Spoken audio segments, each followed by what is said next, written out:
Geek Citadel.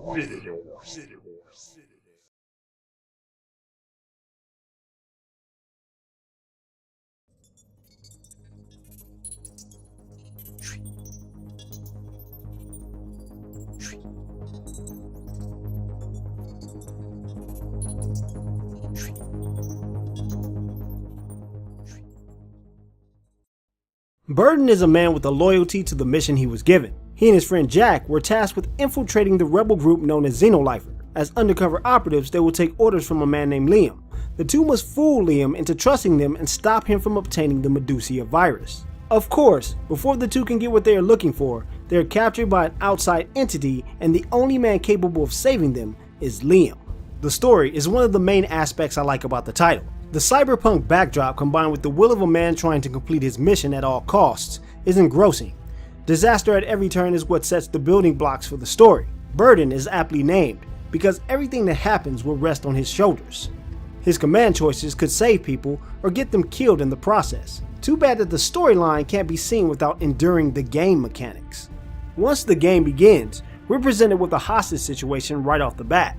The player is told a few things that could help them understand the situation, but nothing will prepare them for the first round.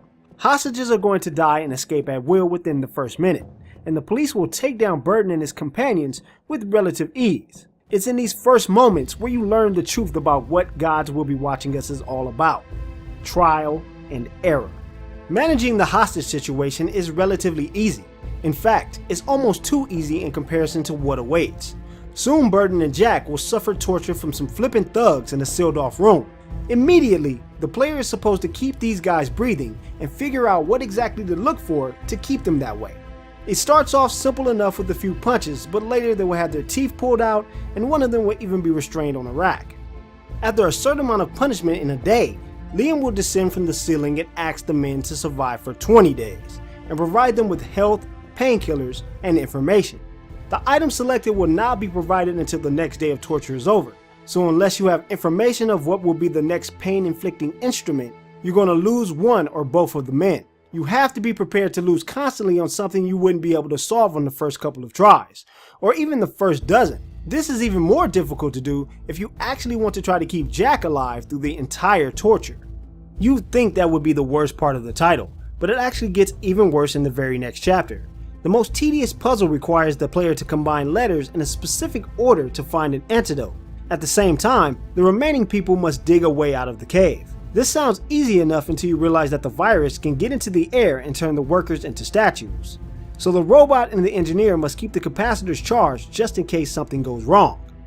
Players will have to test out the finished samples on a member of the crew, and all the while the timer is ticking down. This is a lot of information to try to learn, so on the very first try, you're going to automatically lose.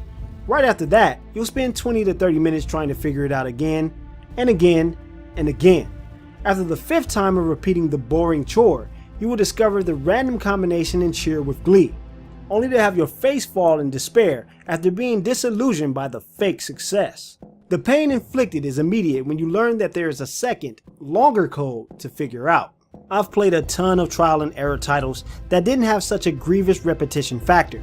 Gods Will Be Watching is all about making dire choices in the dullest fashion possible. Each puzzle is about trying to survive some harsh event that Burden gets involved in. There are different circumstances that end up exactly the same as the last one. It's hard to call a puzzle if the only way to figure it out is to be clairvoyant. The fear from losing a person from a bad decision is absent because those people will be in the very next chapter as if nothing happened.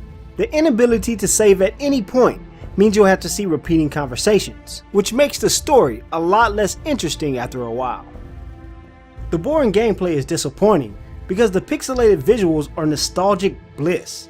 The distinct color patterns, the crisp and expertly blurred out pixelated characters, and the excellent animation make for some splendid viewing. The soundtrack follows suit with some sci-fi synth tunes worthy of a 16-bit space epic. The story is also compelling even if it has a few typos hidden in the text, and these two things are the only real reason to suffer through the pain. I think the thing that irks me the most is how Gods Will Be Watching was advertised. It clearly identifies itself as a point-and-click thriller. I'm sitting here thinking it's going to be an adventure game full of choices instead of puzzles, and instead, we get a repetitive survival simulator with choices that don't matter. I wouldn't complain if I had any real fun in the game, but instead I felt like I suffered through the game to see the story. This is a title that I enjoy, but also despise at the same time. Gods Will Be Watching receives a wafer sale from Geek Citadel. The tedious puzzles at the start of the game are a bad sign of what is to come later. However, if anyone has enough endurance to bypass the monotony of the puzzles, there's an interesting tale of intrigue and fabulous visuals to experience. For more Geek Citadel reviews, subscribe to our channel here on YouTube and check us out at geekcitadel.com. We're also in the social network with Twitter, Facebook, and Google+. Thanks for watching, and see you guys next time.